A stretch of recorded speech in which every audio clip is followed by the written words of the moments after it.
Such sweet magic. Such sweet magic comes from Tommy every day. I think watching this awesome guy with all of you is such a privilege. Oh, get out of town. Thank you. That's really sweet. So yeah, Dr. J, if you see that everyone's winning, everyone's winning. All the subscribers are winning. I don't know if you guys are getting specific messages. I doubt it that you are. So I don't think I did the giveaway right. So that's what's happening. I'm trying to do a giveaway today, and I'm not doing it right. I have a whole. We'll talk later. Let's not worry about that. If we can't figure that out, Oh, just you? Yeah, okay. Yeah, just you won. You won everything. If we can't figure out how to do it right, then that's okay. I could do it right, and we could do it on another show or something like that if we really have to do it like that, because I want it to be fair and I want to do it correct. But we do have some really, really cool merch to give away from Twin Flames, so we'll talk about that in a little bit. But before I do, oh geez, Jay. All right. Before I do, let's go back to this little. There it is. Incredible picture. Guys, we have Chelsea and Yai from Twin Flames. This is going to be really cool. I'm really psyched about this. Like I said, I don't know much about these folks, and I'm really excited to learn. Honestly, what I know about these folks is that their music is incredible, and as soon as I found them, I kind of really couldn't stop watching their videos and following them on all the different social media stuff. And their songs are like earworms. I got one stuck in my head all morning. It's stuck in my head. And they're not bad earworms. It's not like the Narwhal song, if you know what that song is. And if you don't know what that song is, don't Google it, because it's the worst thing you'll ever hear. So Twin Flames is here, everybody. Let me go back to my screen and see if I can get some magic to work. So, and again, guys, the whole thing that keeps saying that you won, that's a Streamlabs chat bot that I'm trying to figure out, and we'll talk about that later. It's not working correctly. So, whatever. I'm going to reach out in the ether, guys, and see if I can make the internet work properly. And let me go and do some final touches. We got that dialed. Okay. I'm going to reach out in the ether, guys, and see if Twin Flames is out there. And if they are, they're going to say hello. So, Chelsea, Yai, are you guys out there? Hello. Awesome. I can hear you guys. Can you guys hear him? Is it like the voice of the Wizard of Oz? Hello. It's the voice of ether. It's the ether voice. They're behind the curtain. Okay, they can hear you. All right. Here they come, guys. Boom! We're here. Awesome. Hello. Thank you so much for being here, guys. This is so exciting for me. Hi, how are you? Oh, fantastic. Hi, how are you? This is fantastic, guys. So, we do this show every weekday morning, and we've had lots of guests on here, and I'm so pumped to bring you guys on here, because I have a feeling that a handful of my viewers actually maybe haven't heard you guys, and I think that might be maybe crazy, but that happened with another guest recently, and I was like, oh my gosh. So hey, maybe. So usually what happens with new guests and new folks, everyone kind of trusts me, and then they become new fans of the music, and then you'll see a handful of downloads later, because that's just what happens around here. But and everyone's starting to say hello to you. John and Barry are saying hello to you so far. Awesome. I'm saying hello back. Yeah, hello. So I just kind of like to get into it, and this show is all about music, It's like I play the flute, and a lot of folks who come here to watch are flute players, or they're into the flute community, or into ceremony, or something like that, you know what I mean? Or a lot of folks are just into music. So I like to kind of like break it up. It's like, yeah, we're flute players, we're indigenous, there's that, but like music is I think it's so much more than that. You know what I mean? And I want to touch on everything, you know? And so I just kind of like I tell a story about, you know, Willie Nelson is a country singer, and he has a song, On the Road Again. And I heard that when I was a little kid, when I was like 5 years old. And that's the first time I remember like going, oh, wait a minute. Like, that isn't just the world singing. Like, there's some guy doing that with the guitar, and you know what I mean? That there's a whole process. And I started like understanding what music was. And I had this whole story about like how music influenced me and how I really wanted to start making it a part of my life, you know what I mean? And start to playing it. And then all going, wait a minute. Maybe I don't want to put sheet metal on roofs anymore. You know what I mean? Maybe I actually want to play music for a living. You know what I mean? And really, there's a lot of steps to get to where you guys are. And there's a lot of giant leaps. And I would assume incredible experiences that motivated you and inspired you to get there. So that's a lot. And there can be a lot said. So I always say on this show, lay it on me. Well, thank you so much for having us.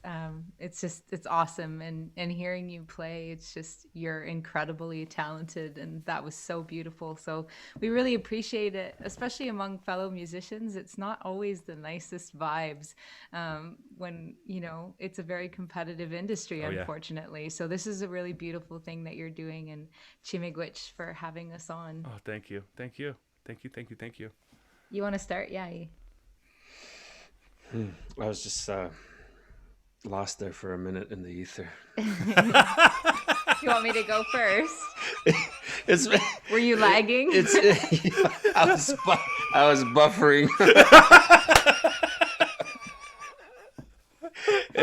It's been a tough couple of days, and it's been a tough year. So doing everything all at once, and it's just what she said. You know, it is definitely an industry where people want to get noticed. And when I know that for us on down on your side of the woods, you know, when we go to Nanamas, let's say, it's always a treat because we get treated like royalty, and everybody is so amazing and kind, and you know, sometimes it's not always like that on our side. And so, you know, it's always fun to get to meet like this and talk with new people.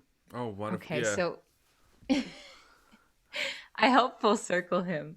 How did you start music? I think was kind of Tommy's question. Oh, okay. I kind of... She definitely full circles me. Hey, man, my wife's on the other side of that door, so she led me in here. I hope you guys know that. So, I guess. I mean, it's a lot like what you said, though. Like my biological dad, which is on my Mohawk side, was a huge, or is still a huge Willie Nelson fan, and so you know, I grew up listening to that as well.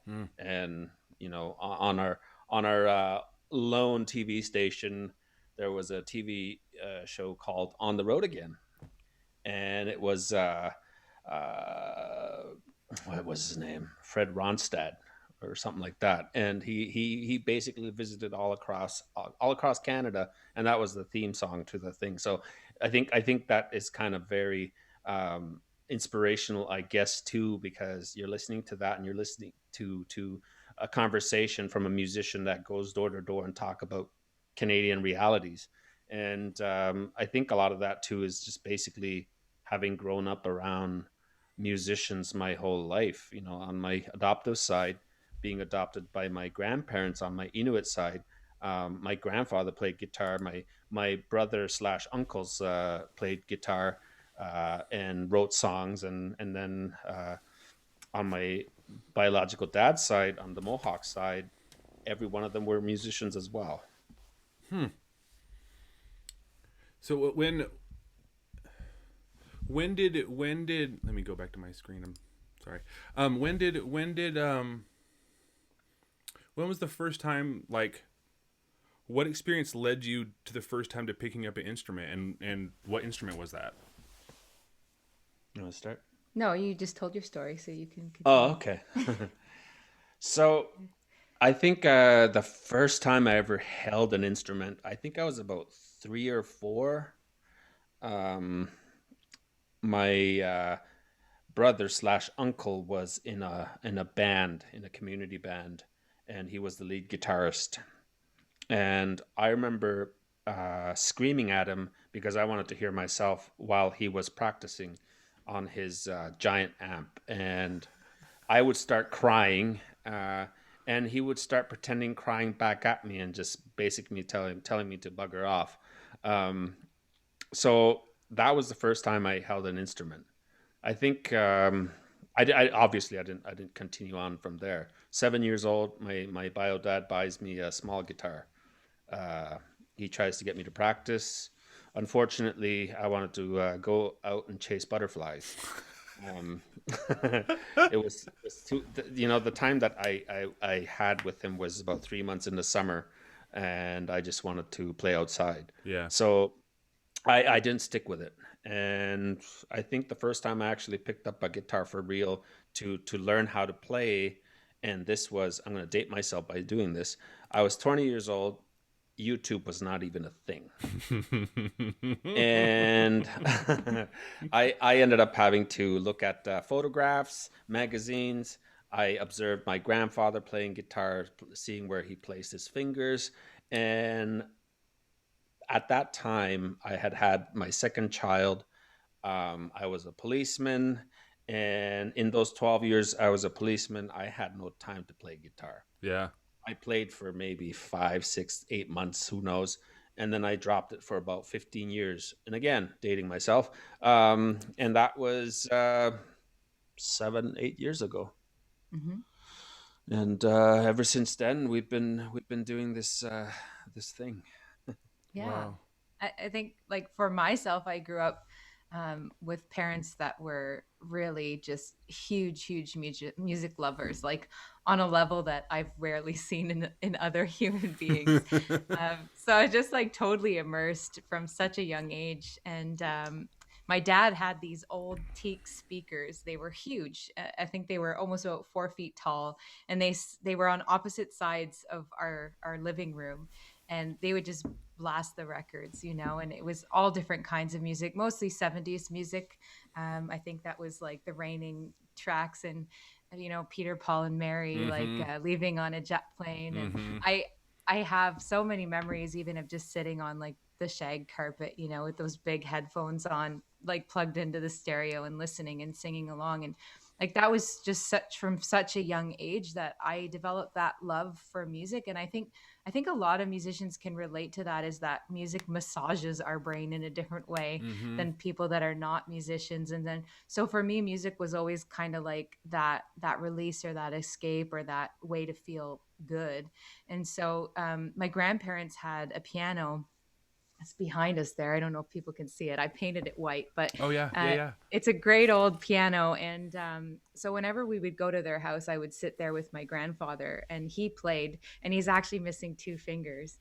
And so he would play the piano despite missing two fingers, and playing everything completely by ear. And so I would sit there with him and then mimic what he would play. And so I think quite early on it was like I had this ear for hearing music, which was really, really cool. And then I guess when I found out I could sing, I was 5, and it was my grandpa's birthday, and we were all singing happy birthday. And it's like those early memories where they play back in your mind, kind of like a movie. Is I just belted out happy birthday, and I guess I did it with a whole lot of soul, because everyone stopped singing and looked at me like this little thing with this great big voice. And so I think that great big voice has kind of followed me throughout my life. But I did silence it for many, many years. I was just so shy, like painfully shy, and I suffered a lot from social anxiety Mm. and just self-esteem, all these things that kind of held me back from doing music and what I really, really loved the most. And so I think, writing songs and poetry is something that it started as just keeping journals and notebooks, because I felt like the only way I could really express myself, because of the painful shyness, was just to this piece of paper. Yeah. then I realized later that those could kind of transfer into songs thanks to Google. So I started writing songs only at 26 years old, and I was on maternity leave with my son, and I had a lot of time alone. Your baby is wonderful, but it doesn't talk back to you, and in Yeah. those first year of life. So it was a lot of writing, a lot of releasing, and I was also suffering from postpartum depression. So it was a really good way to kind of just let out a lot of those feelings. And so I never thought music would translate into a career for myself because it was just too hard to ever imagine performing in Mm-hmm. front of people. Mm. But I did want to put out an album so that my kids could know, like, mom did this, like it was her dream. And she put out one album and she showed herself that she could do it. So in the beginning, I found a studio, and the producer agreed to produce me where no one could see me. Like, it was in his basement, and it was a vocal booth facing the wall.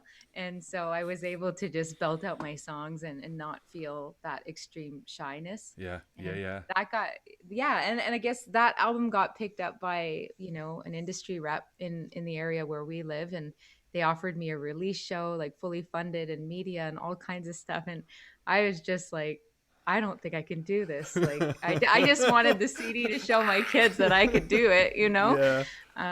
But I did force myself to do the show and hired musicians to back me up on stage. And I often loop back to that magic moment where the audience members that I didn't know were singing my songs back to me. Mm. And I thought that was the coolest moment in my life, where I was actually able to connect with people on like a human level Mm-hmm. and be sharing my thoughts and my feelings, and people were able to have felt those same things too. And I think that's still what drives me to do what we do today, is to connect with people and to share our feelings and our emotions, and hopefully help people that are feeling those ways. I guess in a way it means that the hard things we go through in life are not for nothing. Mm-hmm. And Mm-hmm. so Yayi and I met on a television show in 2015. Again, that first album I launched, and Yayi was at an audition for, his friend was auditioning for the show and got him to get up on stage, and they ended up choosing him for the show as well. And so neither of us were supposed to be there that day, and I missed the casting call, and he was on tour, so we both had our dates changed to July 6th of 2014. And so we met on this Indigenous music show, where it was like showcasing up and coming or established musicians on actual TV. So it was really, really cool and really intimidating. But I'm so happy it happened, because that's where we met. And I left my government job a year later, and Yayi was no longer a police officer. So we just decided, hey, let's Yeah. try this music thing together, and then ended up getting married too. And there's that. Yeah, that's so neat. I mean, hearing both your guys' stories, and just what you ended up saying, like I keep thinking about this thing that like has been my biggest struggle, and I think it's a lot of musicians, it's a lot of musicians struggle. A lot of us play music because we don't know how to handle this, or we need to express this, or you know what I mean? Kind of like what you said, you know what I mean? It's like we don't know what else to do except write it down, or to play it, or to whatever it is, But then when it comes to performing, I remember my first shows. I remember the first time I did this, you know what I mean? It's just like, I mean, even before we started this show, I mean, I'm just really open and honest. I'm like, I'm nervous. Here we go. You know what I mean? That's the way it is, and it's hard to do. And I think the hard, like you guys are phenomenal musicians, right? Your music is great, and it's almost like that's the easy part sometimes, you know what I mean? And the really hard part is, hope that doesn't sound bad, because I don't mean it bad at all. But the really, really hard part is to get out of our own way and to be able to let it be okay. You know what I mean? I mean, just watching your videos, I know how hard that was to shoot that video. I know how hard that was. That was hard to sit there and do that, and to be vulnerable, and to have someone go sit over there and do this and da da da da, and all those takes. Like, that is hard work, and someone is coming into your personal space and really asking a lot of you, but you want to give it, but it's like, and it's the same with your music. All of that, it's just getting out of our own way is a really, really, really, really hard thing to do, and it's something a lot of us take for granted. And obviously you guys haven't at all. But yeah, it's just, that's really neat. That's really neat, guys. I love hearing the way both you guys' upcomings and then the way you guys met. I mean, it's very picture perfect, like a Disney movie. You know what I mean? It really is. It's just like, oh man, like, you guys sing together beautiful. You guys write together beautiful. Twin Flames is such a perfect word for you guys. I mean, band name, of course, but it just, I don't know. That video I watched, I was talking about before you guys came on. I was talking about it yesterday too, but it's like, I mean, you guys, you could feel your guys' connection in that, you know what I mean? And it's, I mean, it's hard to convey that on camera. You know what I mean? Like you have to become an actor, and you have to be, cause it's weird. You know what I mean? If you're not an actor, you got cameras here and it's a hard thing to do, to just pull it off and make it look fantastic and authentic the way it is. And you guys nailed it. It's really, Thank really, you. really special. Yeah, it really is. Yeah. I think part of it is just, it's like never taking it for granted, right? I think, every time that I got up on stage pre-pandemic, I would always say internally, thank you, like just Chimigwich for allowing me to live this life and for allowing me to live my dream, because I realize so many people in life don't get those moments, and the fact that we get them together is so awesome. And, just constantly, there's still times where I get nervous, but I would say now it's more like that I can do it. It's like a victory each time, And so like even shooting music videos and things like that, like we have fun doing all that stuff now. And Yeah. and a lot of the crews that we work with are good buddies now too. So that makes it a lot less stressful when you know the people you're working with and the vision and all those things. So I think having our band too, like when we do perform as a full band, we have an awesome drummer, a lead guitarist, and a bass player, and they play synths and all different kinds of stuff. And just having that camaraderie, is that how you say it? Mm-hmm. Like that friendship, and also knowing just where the other people are going on stage, and just like knowing each other on this like other kind of plane, like this other level, like musical superpowers, I guess. Yeah.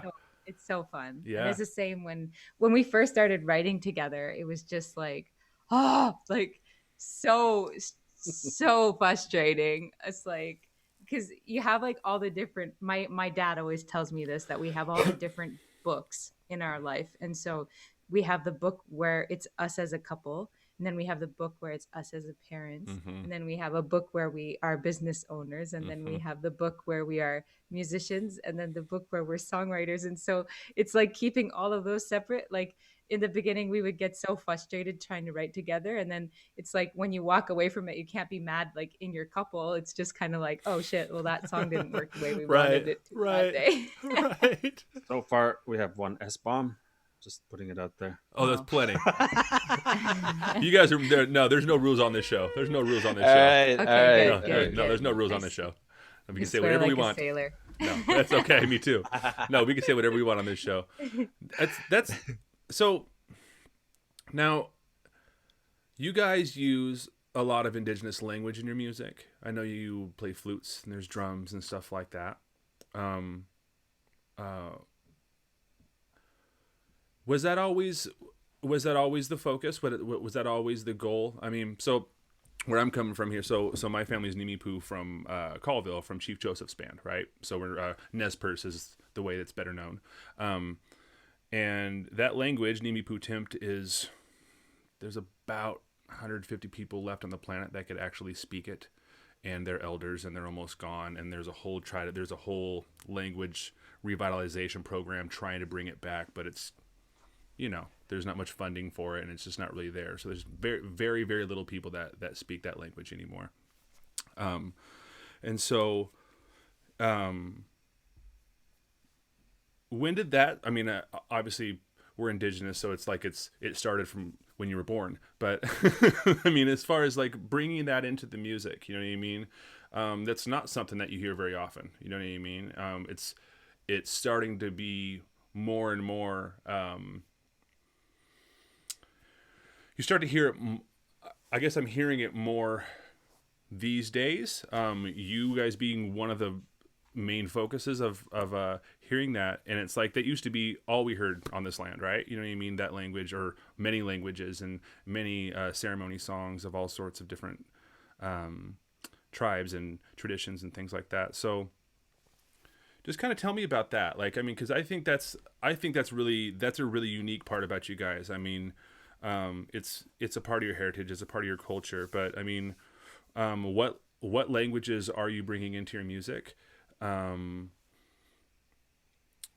Is it a part of bringing the language back, and or not? I don't want to, because it never left.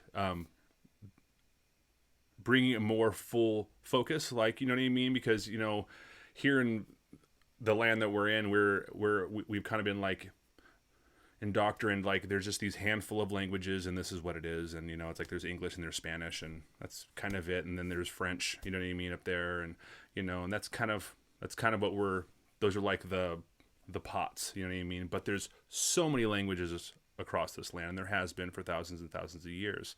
And they're not spoken outside of certain communities and things like that. And it seems like that it's starting to be. So I know that's a lot, but you know, just kind of talk about that a little bit, and, you know, why is that important to you? The languages that you're using, the communities that you're a part of, stuff like that. So, for those of you that are not familiar with our music, we sing in three languages.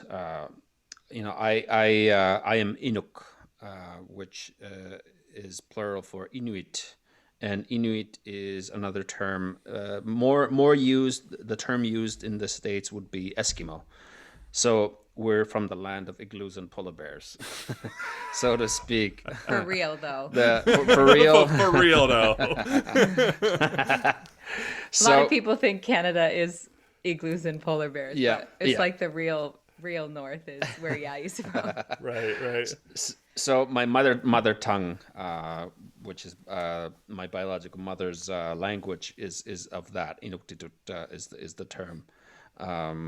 I was immersed in that because I was raised by my maternal grandparents, and our community is a community called Huaktak, which literally means to freeze.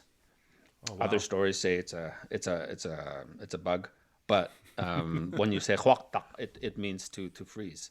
I won't tell you this story. The other story that relates to it, we'll save that for another time, but it's quite graphic. Chelsea knows what it is. So Inuktitut for me, I think it's just basically second nature. So when I write, I rarely pay attention to actually what I'm writing, because Inuktitut is not. Like there's no alphabets. It's more syllables. So it's the way it sounds. So basically, it's like a, I, u, pa, pi, pu. So, you know, that's already very musical, right? So when I do write, sometimes I don't even pay attention, and there are times where I'm singing Inuktitut, or a lot of the times I'm actually humming something, not necessarily in Inuktitut or English or anything like that. So the guitar is basically the first thing that starts talking. Or singing or writing, and then as I'm doing this, Chelsea actually comes along, and she likes what she hears, so she starts singing.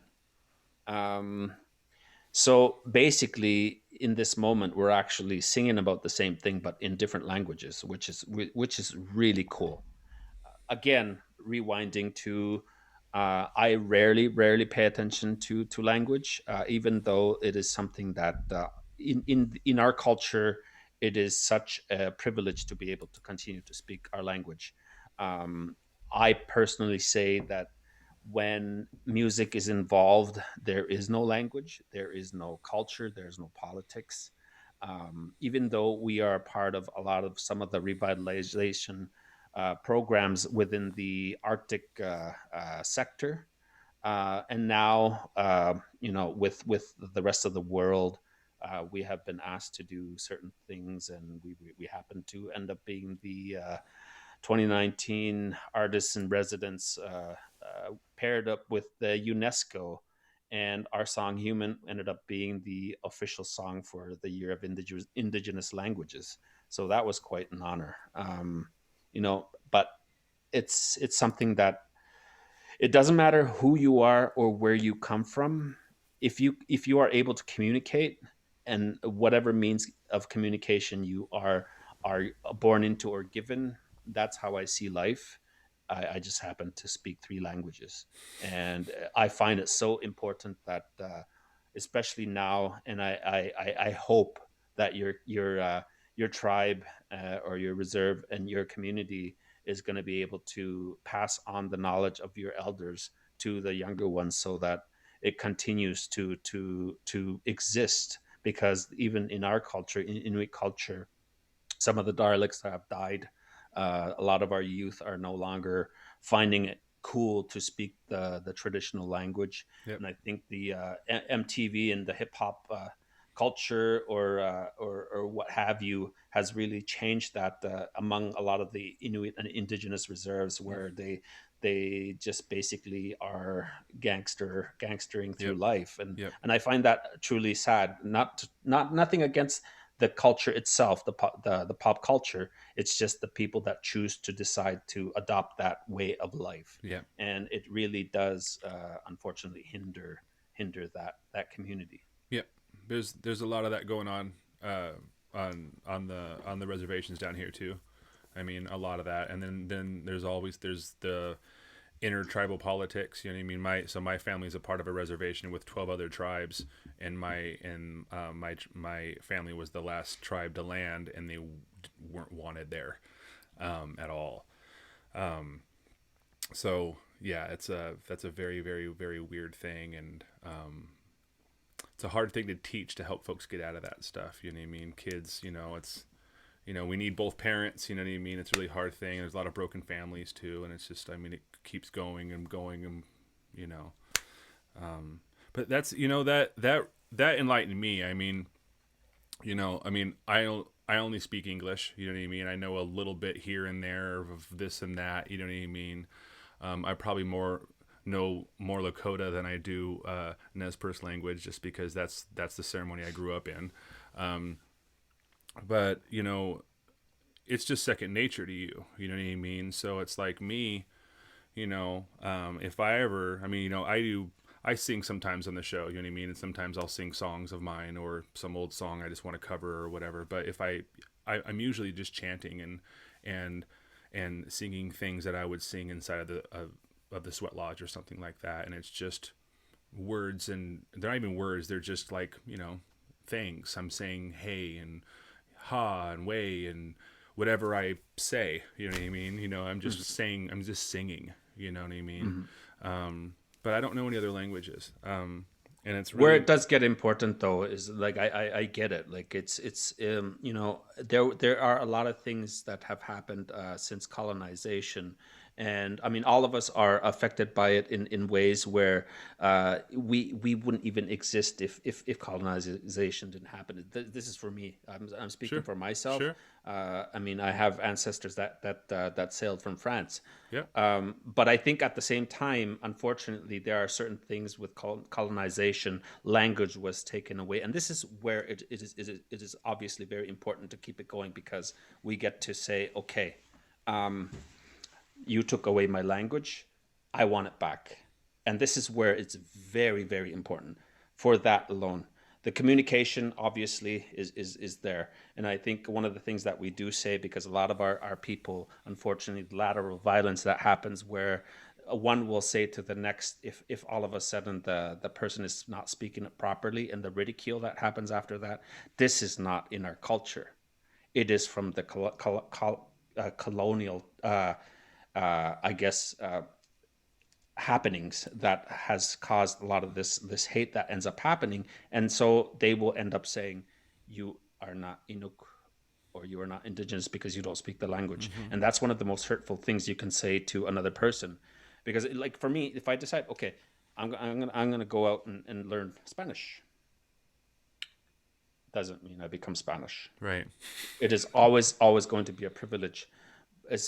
And not to take anything away from what you said, but to know Lakota as well, that is a privilege. Absolutely. Because I get where you were, probably your family was not as accepted is probably from whatever it may be, which is similar to a lot of things that may have happened with me, which may have happened with Chelsea's ancestry. So it's I get it, and I get not Yeah. everybody was very forgiving. And Yeah. immersed in it, right? Like that's where Yayi and I, sometimes we have not a difference in opinion, but a difference in experience. Because for myself, I'm Métis, so I'm Algonquin, Cree, and French Canadian. So Métis here in Canada are just starting to be recognized by the government, because the government of Canada in the past, the initiative was to take the Indian out of the child. Mm-hmm. And so they didn't want Indigenous people to really even exist anymore, come this year, for sure, 2021, if they would have had their way, So the fact that Métis people are still here and still vibrant, it's been a heck of a fight. And so there's a ton of language loss, because, just within myself, I have two different First Nations, so Algonquin and Cree. So that's two different languages. And while both those languages are still quite common, and I would say there still needs to be a lot of revitalization around them.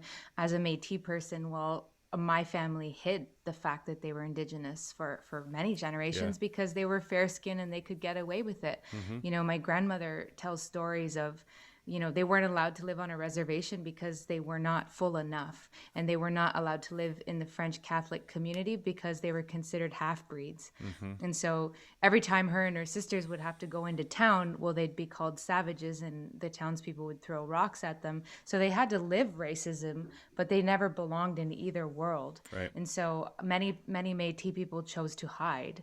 And so for myself, it has been a huge reclamation process of relearning my traditional instruments, of relearning the Algonquin language. On the latest album that we just put out, Omen, the title track, Omen, opens with the Algonquin language, and it's a song called Nibi, which means water. And it's the woman's prayer song for healing the water, as Indigenous women are the water carriers. And so for me, that was a really, really, really important piece in my journey, is just reclaiming those things. And so I know when we went to Paris to be at the launch of the 2019's International Year of Indigenous Languages, it was like the biggest honor. Like, not only did we get to write the official song, but we got to be at the launch, and to see that number of human beings in one room, all fighting for their languages to not be lost, not just our Indigenous, like from Turtle Island, like Canada, USA, but like all over the world. Mm-hmm. Like, we met one lady from Australia. She's the last Aboriginal woman in Australia to speak her dialect. And Oh, wow. she was pleading at the embassy, like she just had this beautiful speech and just telling everybody that when I go, the language goes with me. So like, what are we going to do about it? And we've been to communities in the Arctic where the last language speaker had passed away, and there was no way to have any way to get that language back because it wasn't recorded or it wasn't written down, and it's such a sad thing because those languages are ancient, and I really believe that Indigenous people within ourselves, there's like this key, right? Like to healing the world, to healing our planet. And the Indigenous peoples in the world that have been untouched by colonization, there's still so much more in tune with the animals, with the planet, with living the way that human beings should be living if money wasn't at the root of everything evil in this world. So I think the languages are really important. And I know, especially for the youth, there's a lot of pride in getting to hear music in their languages. Because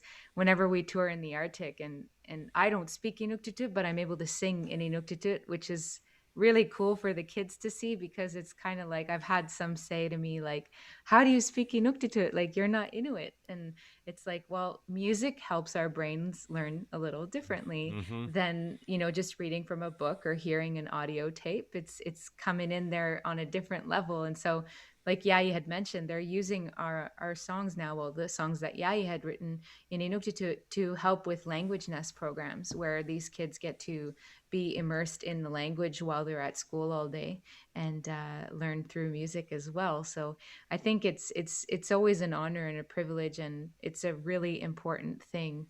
I sing in French as well, just to honor that side of my culture and my heritage. And in Canada, it's our second official language, so we're able to reach even more youth, because we work with youth as well in schools. We offer workshops and cultural presentations through our music, and that's been a really great thing, being able to provide those in French also, because there are not a lot of Indigenous musicians that are able to present in French, because English was more of the colonial language. Right. Man, that's so cool. That's so. I mean, yeah, I've touched on my tribe stuff a little bit, and it just there's a lady named Angel Sabota in the on the Nez Perce Reservation in Idaho, and she's basically the one. She has a TED Talk out there, and she's like the one really trying to do it. And I just kind of feel like I should say this, because I don't say it that often, just because I just learned about it that often, or not that long ago. And my dad's always said, hey, we're Nez Perce, we're Chief Joseph's band, da da da da. And then we did some more research, and I'm actually I'm Okanagan from Canada too. And Very cool. I didn't know that until probably, I don't know, 8 or 10 years ago or so.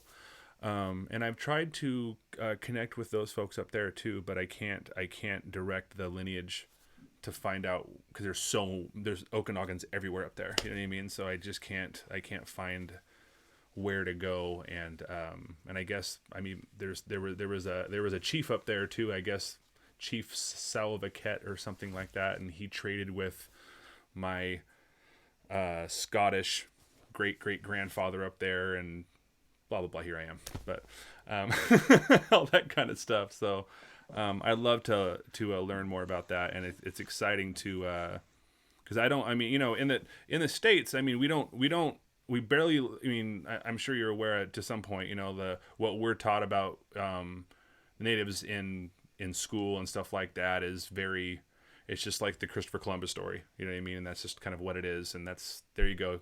You graduated, stamp, go ahead. You know what I mean? But we don't learn anything about Canada. You know what I mean? We just don't. We don't learn anything about it. I don't know anything. Basically, Canada is just like I said. It's like Eskimos, right? That's exactly what we're taught. It's like Eskimos are in Canada. They're the North Pole, and that's in Eskimos. You know what I mean? And then, and that's not the word to use. But or Alaska. We've had conversations with people that are from the States, and when we say that we're Eskimos, they basically lump in Alaska with Canada, basically the Arctic. But I mean, I think in Canada they've really started, because even in Canada it's kind of like that.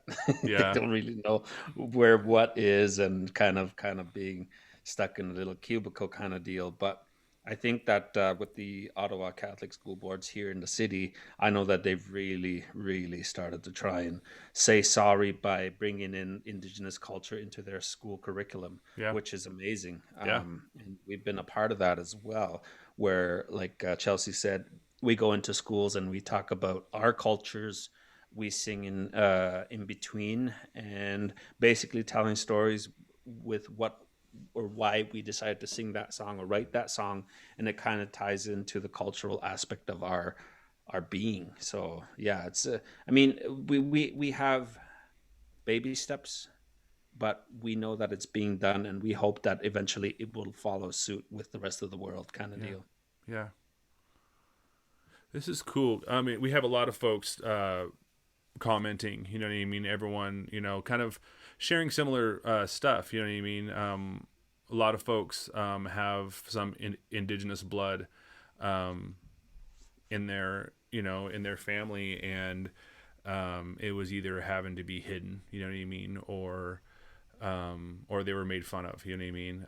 There's a lot of fair-skinned people are native down here, you know what I mean, have some sort of sliver of native blood up. I mean, it's everywhere, you know what I mean? Of course it is, and there's definitely a lot of hate back and forth about it, you know what I mean? Because I get the same, what you said, Chelsea. I was like, man, that just hit me like, oh, well, you go over here, you're not native enough. You go over here, you're not white enough. It's like, oh, what are you going to do? You know what I mean? You just kind of hang out in the middle and do your best, play your music. I mean, really, that's what, what are you going to do? My dad really got a hard time for it too. He was very dark skinned and, but just not dark skinned enough. You know what I mean? So anyway, well, that picture that's up on the screen right now, I didn't want to cut you off. No, okay. It's okay. But just recently, it was part of this huge controversy because they put it up, and the festival that was being advertised was the Indigenous Summer Solstice Festival, and they used our photo as the header to promote their event. And people decided to not do their research and get real nasty on the post, saying, why are you using white people to promote an Indigenous, event? And this is cultural appropriation. And like, he's white, she's white. And it just like that hate kept going on. And it was like, first of all, people should do their research before making ignorant comments, but we know that doesn't always happen in the world. Of course. The other part that I found very interesting, though, was a young Indigenous woman that was very mad because I was being shown as the face of Indigenous women. And she said, my whole life I've had to look at white women that do not represent me. And it really, hit home for me because I totally sympathize with her, and I understand how important it is for youth to be able to see their own selves on television or their own selves in events. But at the same time, it was like, well, I didn't choose the way that I was going to come out, like you chose me though, right? I did.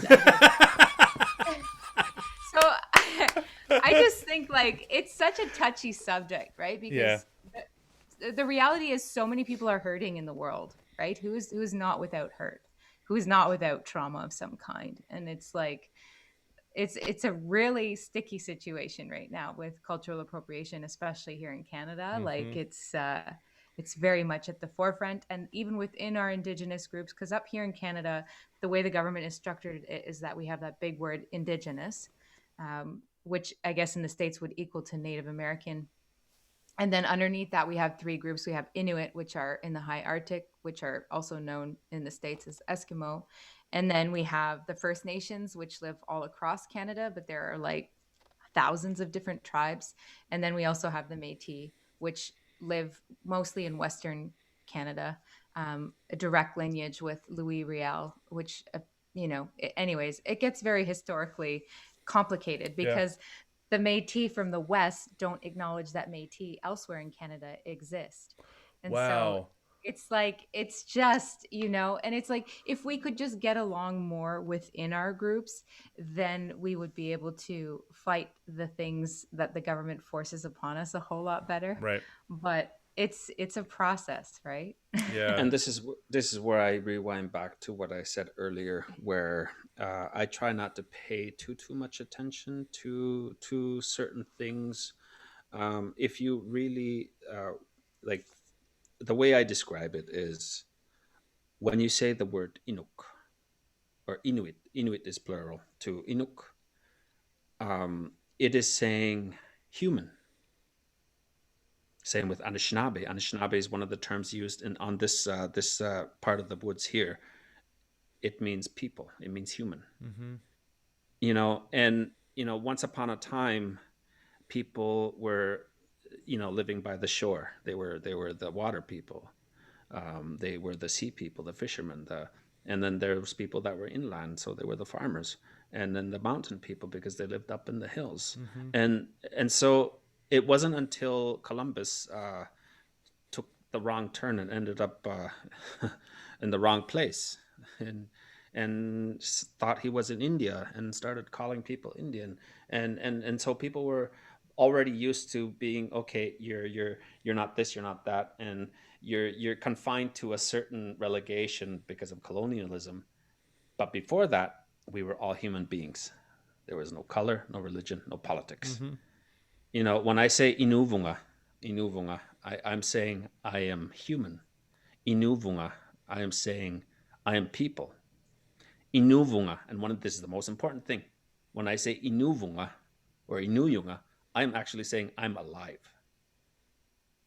So I break it down very easily into those three terms, because at the end of the day, we are, right? Mm-hmm. We just come from different parts of the world. Some had more sun than others, so they're darker. Yeah. Some had less sun and it was cloudy, so they're whiter. Yeah. And none of us choose where we're born. Right. Yeah. You know? Yeah. No, I Countries think that we're born in. I just recently got a really hard time for it too. Someone tagged me and put me on blast and all that cultural appropriation stuff and and it was really, really terrible and hateful. And I sent him a very private, nice message saying, I'm not really sure why you did this, but just let you know, here's, I'm not going to send you my family tree, but here you go. You know what I mean? Just chill out. And they took it off and no big deal. But it's been happening more and more and more, you know, and, you know, my big thing is, you know, just like you said, yeah, is like, I mean, you know, whatever it is, you know, melanin isn't sure isn't a part of our music. You know what I'm saying? I mean, like we might sing mountain music or water music or whatever it is, and that's what we developed as part of that culture and this, you know what I mean? But yeah, it's just all music and I don't know. I really feel that in you guys' stuff, you know. I mean, I know we kind of went, you know, down, you know, the deep end a little bit, but I mean, I'm glad we did, and I really, really, really appreciate you guys sharing what you shared, because, I mean, I could just tell that this is a part of your music, you know what I mean? Besides, you know, the obvious reasons, you know, you're playing flute, drums, and singing in different languages, you know what I mean? It's just, you know, you could just tell. It's like when I said before you guys got on, it's like there's just something very authentic about you guys, and it's like like you guys don't try for your sound, you just are your sound. That's really what it sounds like to me. You know what I mean? It doesn't sound there's nothing forced about your guys' music. And what I really notice about your music too is one of the best things about music is the space in your music, guys. I mean, there's space in your music, and Chick Corea, one of the best jazz pianists in the entire planet, just died, and he just said, you know, one of the best parts about songwriting is the space. You know what I mean? You write the rhythm, you write the melody, you write the chord progression, you do this and that, but don't forget about the space, because there's going to be that spot where there's no music, you know what I mean, or less music, or whatever it is, and you guys really, really do that well. Your music breathes in a really unique way, and so I hope this makes sense, but it's just like everything that we talked about to me is just like I'm trying to like encompass everything that, like, the way you guys impact me. I'm trying to like steer this conversation in all those directions so I can kind of convey the feeling that I'm getting to everyone here, just all these different stories. So that's what I'm trying to do. We'll see, but yeah, this is awesome. So we've kind of got this far. Are you guys into trying to play?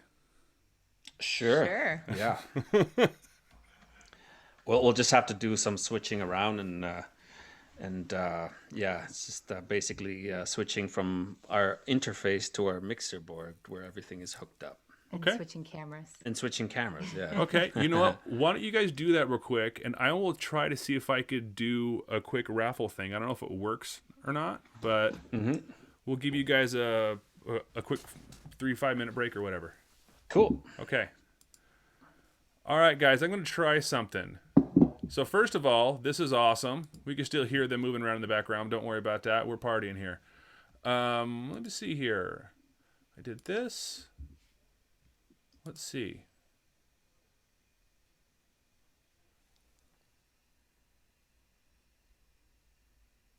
Oh, okay. So I really don't understand this whole giveaway thing. So you guys are getting raffles somehow by doing that raffle. I saw what you guys were doing on the chat. You guys figured it out without me even telling you, because I don't know what I'm doing. So you guys are doing the raffle thing. So some of you guys have. It looks like you guys have some sort of bits or not bits, but what does it say? You got a ticket or something? Those of you who have done that raffle stuff, let me know what's happening. It says that you've received a ticket. What do you see that ticket? Are you able to do something with it, or what? Because it looks like what I need to do to pick winners is I gotta close the entries.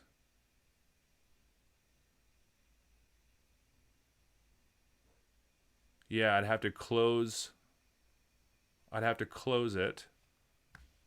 Let's see what's happening here.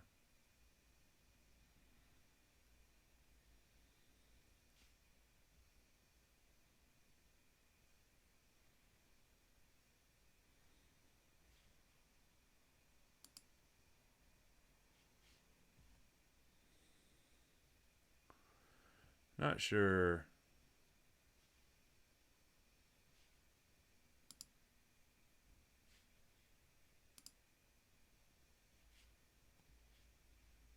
Okay. So it looks like, guys, right now we got Timothy Gomez has a ticket. Sarah has a ticket. Dr. J has a ticket. Lloydine has a ticket. And Java Joust has a ticket. And at the end, I can pick some winners. There are 6 total prizes to give away, I think. 6 or 8. No, 8 total prizes to give away. So that's where we're at with that, guys. Okay. So what happened, guys, is everyone who, if you've been rewarded a ticket in this chat, if you are a subscriber, guys, what you want to do is do that raffle thing that everyone else is doing. It's exclamation point and then raffle, right? So you guys want to do that, and then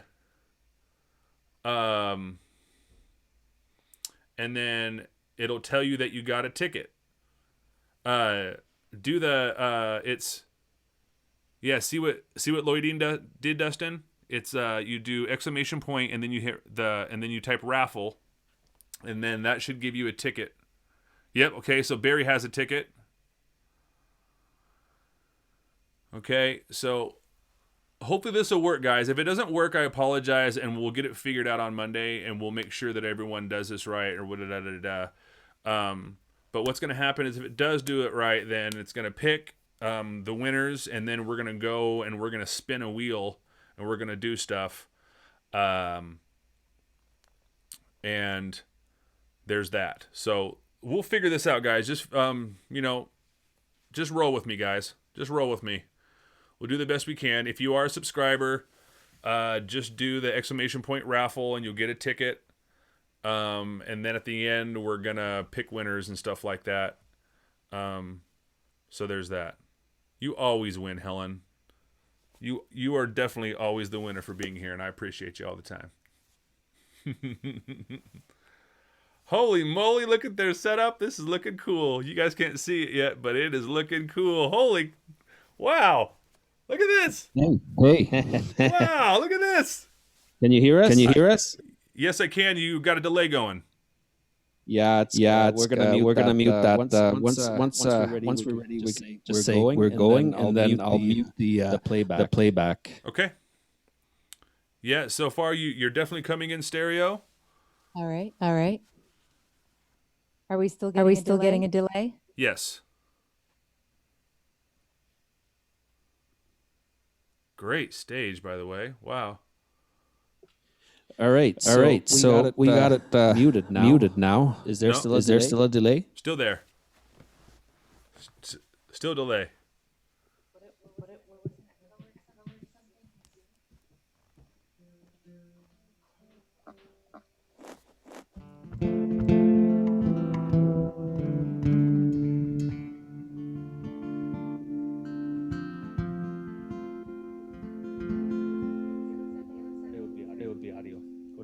to the mic. There, right there. There, right there. Yeah. That should say USB. Yeah. Yeah. Are we still getting a delay, Tommy? Yes, we are. Okay.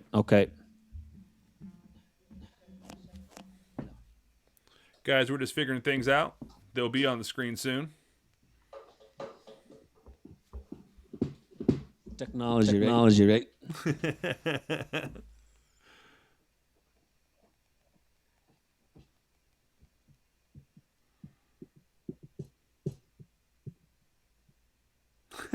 Sarah, this is funny, she says. Is there still a delay? Yes, ma'am.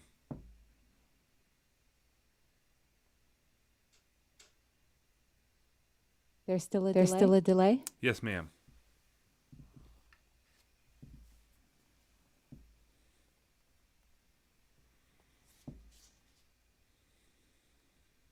I can't hear him.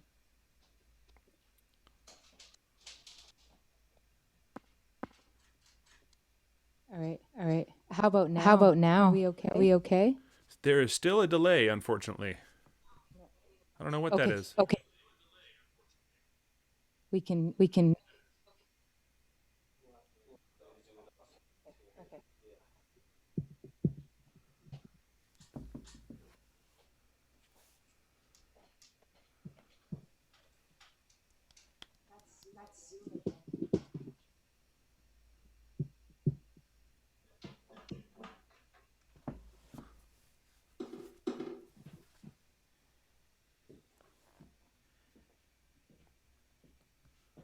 The echo cancellation.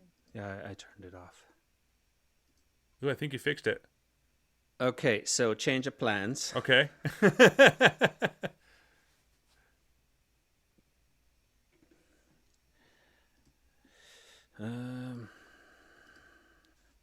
All right, so change of plans. We're gonna go off the table mic here. Okay. Yeah, sorry about that. No, don't be, man. This is sometimes the digital world it comes in funny. No, it is very, very, very okay. This is kind of weird, but I actually kind of like it when this stuff happens a little bit because it's kind of cool about this show. It's like it really shows what we do. You know what I'm saying? Like this is a part of it. You know what I mean? Yeah, and it definitely gets us checking out the gears to see why that didn't work, and this virtual world has definitely been very interesting. Yeah. It's okay now? Yeah. There's no delay. Go ahead and give me a strum on guitar and see how it sounds.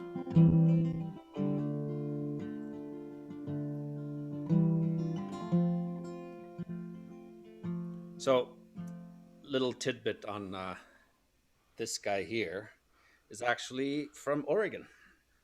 Oh, the mic? Yeah, so it's an ear trumpet lab, and the kind people of Ear Trumpet Lab have graciously not totally given us, but they supported us by giving us a good rebate on these mics. So yeah. All cool. right. All right, well, go for it. Yeah, I think this sounds great. So, I mean, let's just give it a shot. Okay, so the first song we're going to sing is called Porch Light. This is a song that we wrote and dedicated to the families of the missing and murdered Indigenous women and girls here in Canada and the United States.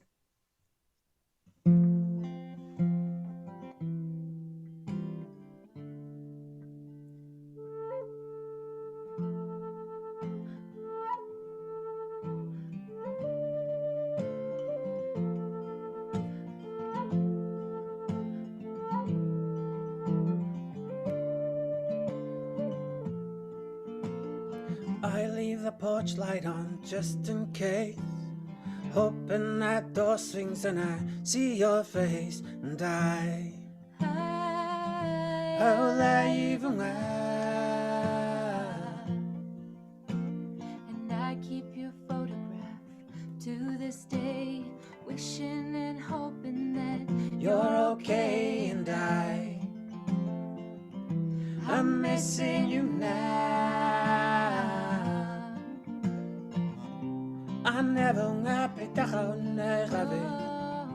Kitsa ko nga dilitaw lao gabi Suna ko nga anitaw ko ni gabi Takabunga Walls the same Love remains All this hurts inside me Call your name To this day Wish you were home beside me We've left your bedroom in its place Posters and memories unerased And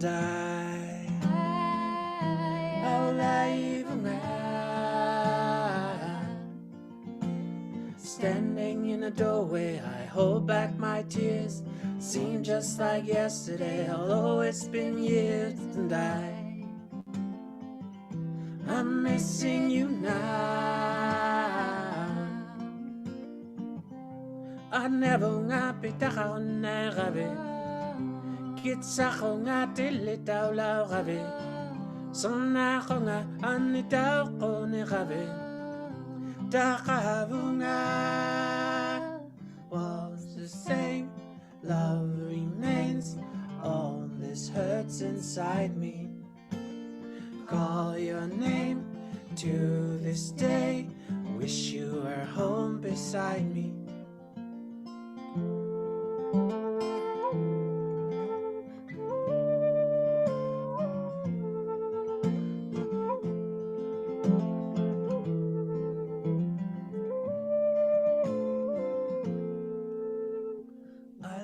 Porch light on just in case, hoping that door swings and I see your face. And I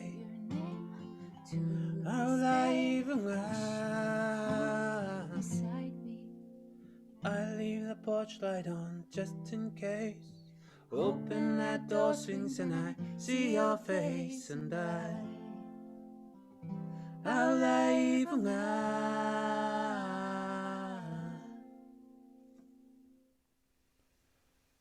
Wow, guys, that sounded great. Thank you. Great. I mean, yeah. It would have sounded way better with our actual setup and system. Well, if it sounded better than that, then wow. Because, I mean, that mic, that setup was great. I mean, yeah, it was... I mean, it was... There's something special about that. I mean, because it was really raw. You know what I mean? Like, that was just you guys, you know? That was really raw. Like... in front of one mic, you know what I mean? That was like the Grand Ole Opry, you know? That's beautiful, guys. That is so, so, so beautiful. I mean, it's it's the kind of thing, I mean, I'm sitting here, I got my mic off and I'm, you know, you guys have the screen so no one has to look at me and I'm just sitting here and I'm just like, then like when you guys are about to finish, I go, oh, geez, I forgot. Okay, here I am. Like I forgot I'm doing this. I have buttons to push. Incredible. Everyone is just loving it. Timothy Gomez is a huge fan of your guys's. I don't know if you know who he is. He's a flute player from the States, and he's amazing. And he's a big fan of yours. I don't know if he was, and if he was before the show, but he definitely is now. And because of your song, what's called a hype train has just started on Twitch. And what happens is people start... cheering and things like that, and so there's this little thing that's happening right now. It's called a hype train on Twitch, so everyone's really excited cool. and cheering and things like that. So that's really beautiful, guys. That's really, I mean, I know I just keep saying that, but it's you know, when you bring in the Inuit language, I'm assuming that's what that was. I'm somewhat. Inuktitut. Is it? Okay, thank you. It's the syllables that you're using. You know what I mean? That's how I recognize it a little bit. You know what I mean? It's just the syllables that you use and like the way you do it. It's so cool. I mean, no one's doing what you guys are doing. Nobody. You know what I mean? Like really, no one's doing what you guys are doing. You really bring all of these different. You know, you talk about Chelsea, you talk about Peter, Paul, and Mary. Like, if that wasn't a little bit of Peter, Paul, and Mary right there, you know what I mean? Like, it's so nice. It's so nice in your harmonies and the way that you guys bounce off each other. And and come back. I mean, that one part where, yeah, you're singing, and then Chelsea, you kind of come back and just kind of like, whoa, and then you guys meet with the harmony. It's just so nice. I mean, you guys are really, really creative with your songwriting. It's my favorite. My favorite songwriting in the whole world is I kind of relate it to the flute. You know, the flute is such a simple instrument, but it could do so much. You know what I mean? And this simple song can do so much when you give it space and you create this special melody. And I mean, you guys together it's a magic in its own. Thank you. Yeah. Thank you. Sarah says, I am a new Twin Flames fan. I'm so stoked that you guys came on, because I had a big feeling that there was a small handful of people here that didn't know who you guys were. And it's a shame that they didn't, and I'm glad that they do now. Well, thank you so much. Yeah. One more friend is always a step closer down to us, visiting the States and touring down there. So Yeah. you know, we just finished. We did the Southern Florida Folk Festival last weekend, and it was a lot of fun. You know, we've Virtually. virtually, Yeah, yeah. and the virtual world has definitely changed our game. Even though we just didn't make that transition work, but that's going to be fixed in no time. But you know, like you say, doing something like this sometimes ends up being much more intimate. Being able to just work with what we have without losing our minds, and sometimes I'm a bit like that, and to the point where I internalize quite a bit, and Sure. my wife knows that, and I guess I've got pretty good at that until I forget the chords, and I almost botched after the beginning of the song. I was like, yeah. Wow. But yeah, no, thank you so much. I mean, every one of you that are reacting, you know, it's without any of the listeners, what is a musician? Yeah. It's just somebody Right. playing in the shower. You know, Right. it's basically what it is. Yeah. I mean, it really is. I love that you said that, because it really is. I mean, I think if there wasn't a listener, I'd always play. You know what I mean? Just because I like to play. You know what I mean? But it is much more than that to me. You know what I mean? Because, you know, I come from a background of social work. You know, I used to be a case manager for homeless folks and veterans and elders and things like that. And I did that for a long time. And now that I do this full time, it's I look at it in this whole different way. Instead of like being a performer, which of course I am, but I'm looking at it more as a service. You know what I mean? Like, this really is a service that we're providing, and we're helping build a community in a good way. You know, and you know, everyone says it. You know what I mean? Music is it's the universal language, right? You know, and it really is. You know what I mean? However cheesy it is, you know, it just I mean, see. I'm watching the chat. You have 5 brand new fans right now. They've never heard of you, and I can't believe that. Whatever. This is great. I love this. This is exactly why I do this show. I'm so stoked. We love you, 5 people. Yeah, I love you, 5 people. Yeah. I love it.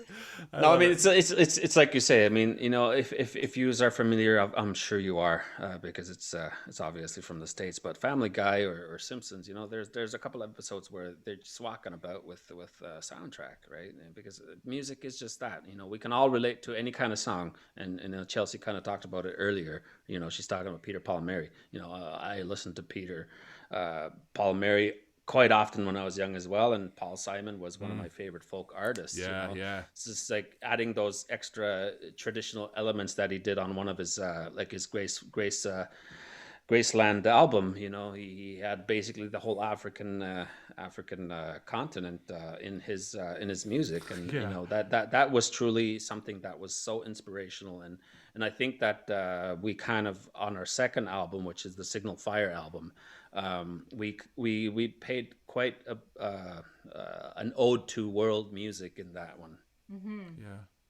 Yeah. Cool, man. Well, do you guys have any more in you, or what do you think? What do you want to do? Battlefields, sure. Yeah. I'm gonna. Yeah, I see that you're a breed love guy. I'm gonna show off my breed love. I think I showed you pictures. But... You did. Yeah. I want to see it in action though. So I'll just take off my grumpy cat. We actually have a grumpy cat in real life. Oh, and he do looks you? like the grumpy cat. Oh, that's cute. He's more beautiful though. Oh, that's cute. Doesn't look as grumpy. Just makes the same face though when he's grumpy. So, yeah, he actually went in the guitar, went in the garage and burned this thing with actual fire.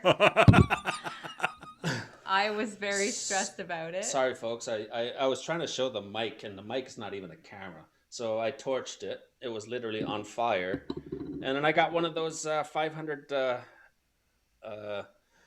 Indian head nickels and the buffalo nickel on the centerpiece. I had this ordered from down in the States again, and it's my sound hole a buster, the feedback buster, as they call it. Yeah. And it's got some wicked bass.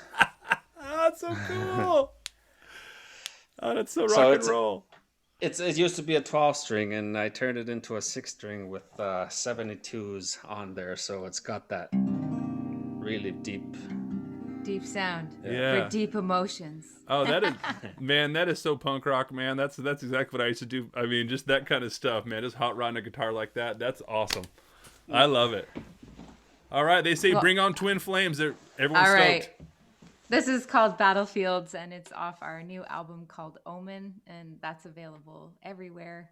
And it's just about mental health, and how so many of us struggle, and we feel alone in that struggle. And so this song was kind of just a song to make people not feel so alone in those times, especially the times I think that we are living right now.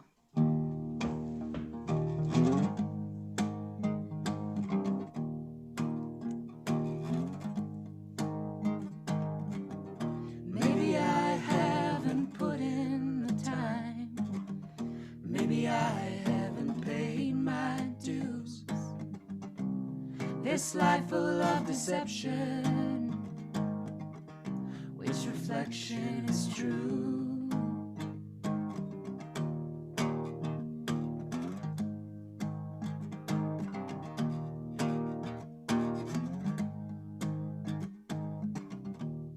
In search of the answers, what's wrong and what's right? Pursuit of perfection, got a battlefield in my mind. We've all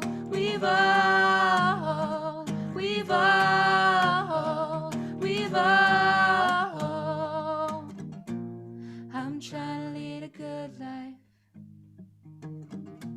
I'm fighting on the inside. Unata ko nga,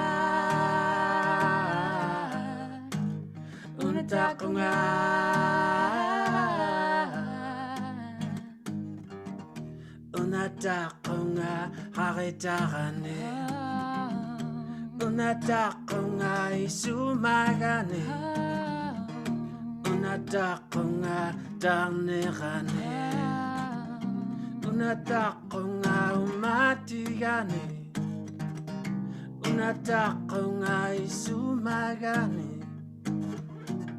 I'm trying to lead a good life. I'm fighting on the inside. Unata ko nga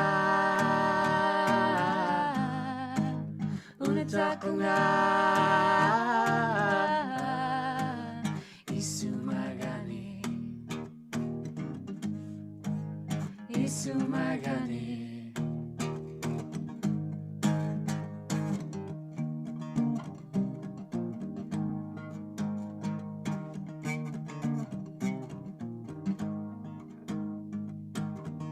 We've all got battlefields in our minds. Thoughts are racing and intertwined. We've all got battlefields in our minds. things we run from and leave behind. We've all, we've all, we've all, we've all, we've all, we've all, we've all, we've all. Maybe I haven't put in the time. Maybe I haven't paid my dues.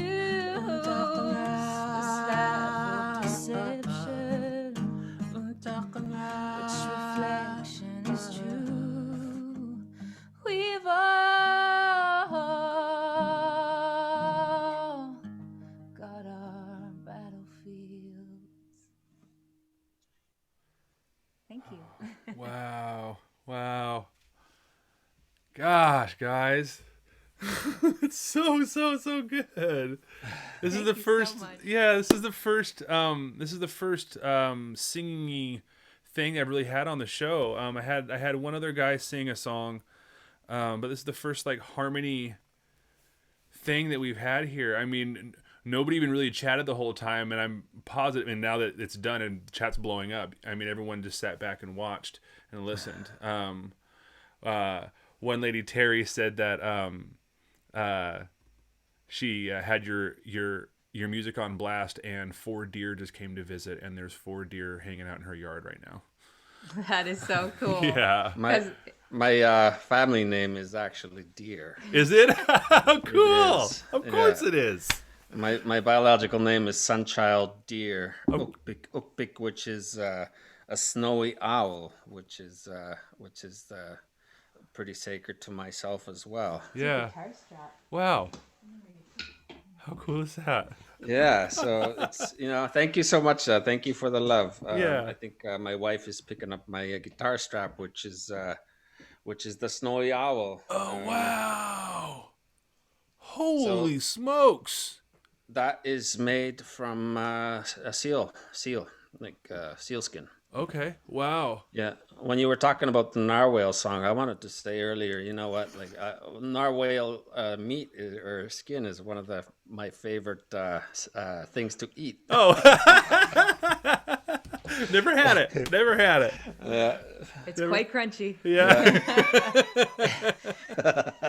I definitely try it though. I'd eat anything, man. I like food. I always say, just don't call me late for dinner. You know what I mean? I'm good.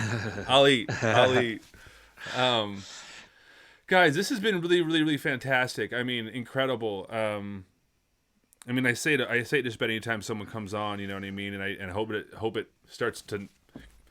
Hope it doesn't lose its authenticity, but like it's just the show keeps getting better and better, and I just can't believe that you guys were willing to take the time out of your day, especially since I know that you guys are a bunch of stuff happened, yesterday in your guys' life with your truck and everything, and so it's like just thank you for taking this time out.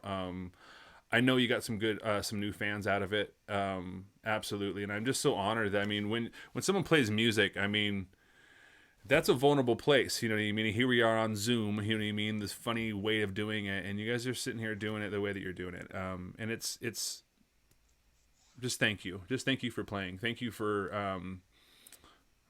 showing up on the show and for hanging out. We've gone for about an hour and 45 minutes so far, and to me, it hasn't felt like that at all, and to me that's a good show.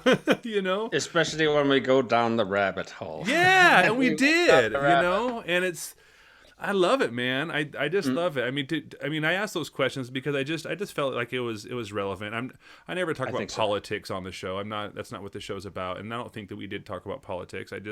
It's just about it's real life, man. It's a real thing, and I think to be honest with you, this kind of part of our life, our getting together and talking on Zoom or radio is one of our favorite things. So you don't think we've been here too long. We've really enjoyed it, and it's always fun to connect with other people, especially other people that actually listen to music for what it really is. Just basically listening to music. Yeah, and play really awesome music. Yes, that too. Yeah.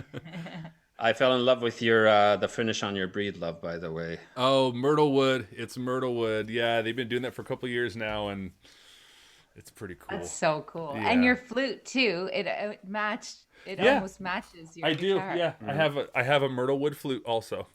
That's amazing. Who is that by? This is David O'Neill of Rising Moon Flutes in North Wow. Carolina. Yeah. He's not native, so they're called Native American style flutes. But it's just same kind of thing, with the newer shakuhachi tuning, with the pentatonic style, Yeah. The one with the coin is from him. DJ Hatch. DJ Hatch? Oh, Yeah, it's a different man. because North Carolina. We ordered one from North Carolina, did we? No. Oh, okay. Sorry. No, it's okay. Edit that out, please. It's a live show, bud. All right, close your eyes, people. He's dating himself again. That's funny, man. I bet we're pretty close to the same age. Who knows? But I just want to say thank you, man. And before we do go, I'll end our, I want to ask one more question, and then I'll end our Zoom call, and then I'll try to do this raffle with folks if I can figure it out. But I won't put you through that misery because it's gonna be I don't know how to do it yet.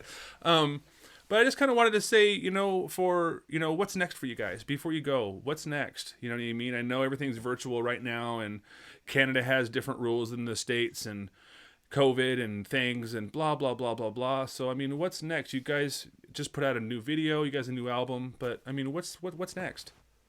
I mean, we built this studio at home, which was really exciting. And the stage that y'all got to see pretty quick is our virtual stage at home. So that's keeping us working. We've been really, really fortunate to still be working with school boards that have gone completely virtual. And we just launched Giants yesterday, the new music video.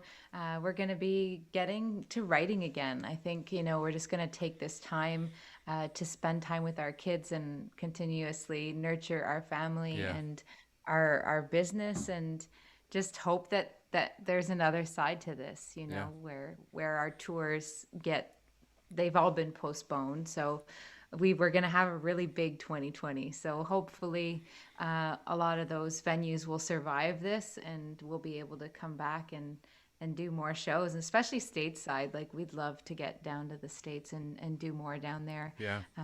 And I just keep being creative, I guess, and get through this. Yeah, we're just starting to finish up our recording booth. We have a recording booth that we had in our previous bedroom, but we ended up moving up here because there's more space, and so we're just finalizing the recording booth aspect. And I just want to clarify for those of you who saw that little transition that didn't quite happen the way it should have. It's because if it connects on its own on that specific thing, it works flawlessly. But when you go from switching to this camera and this interface to that mixer, it gets mad. There's going to be glitches. Yeah, so, it gets mad. We apologize again. We'll just for all have of that. to get them to tune into our live streams. Right. That's right. Just have to follow us on our socials. That's right. YouTube. Yeah. And guys, I want to say too, two things. When the world opens back up and you guys do start touring and you come down to the States, you always got a place to crash on tour at my place. So there's that. Thank you so much. And we have someone to open for us too. It's just hand in hand, right? Or play alongside. Play alongside. I would love it. Are you kidding me? I would love it. I would love it. I was going to say something else. I forgot what it was. Oh, and I also want to say for future. I mean, this show is growing. I have no plans in stopping doing this show. This is always an open invitation. You guys, even if it's just 10 minutes, you guys wanted to pop in and say, hey, this is happening. You know what time the show's on. Send me an email or a text or whatever it is. And if you guys have anything to promote or premiere or just even a quick hello, you have an open invitation. So you're more than welcome to stop in anytime you want. And I'd love to have you back as many times as you want to come back. Awesome. So, I mean, you guys are rad. I'm a bigger fan now than I was before. I'm not a new fan. I'm a bigger fan than I was before. So this is a big. I mean, I get to sit here in my room and have a private concert from you guys. So thank you very much. It really was special for me. Besides the show, so I just got to watch you guys in concert privately at my house. So thank you very much. Awesome. It does mean a lot thank to me. you. Yeah. So I guess now what I'll do is I'll just shut down our Zoom meeting, and I'll be in touch with you guys in a little bit just to reconnect and talk about finalization of things that have happened here if we got to do. And I'm gonna try to figure out this this other thing. I'm gonna try to raffle off some stuff with this thing I figured out, and it's gonna probably be a headache. So I don't want to put you guys through it. No worries. We gotta go feed our kids. I figured you did. We have kids. Yes. They're hungry. Yeah. All right. Thanks, guys. Thank Yeah. you. You have a Yeah. great day. Thank you so much, guys. You too. Take care. Wow. Okay, guys, that was it. Thank you. Unreal, guys. Unreal. Unreal. That was so cool. I really, really, really hope you guys liked that as much as I did. Wow.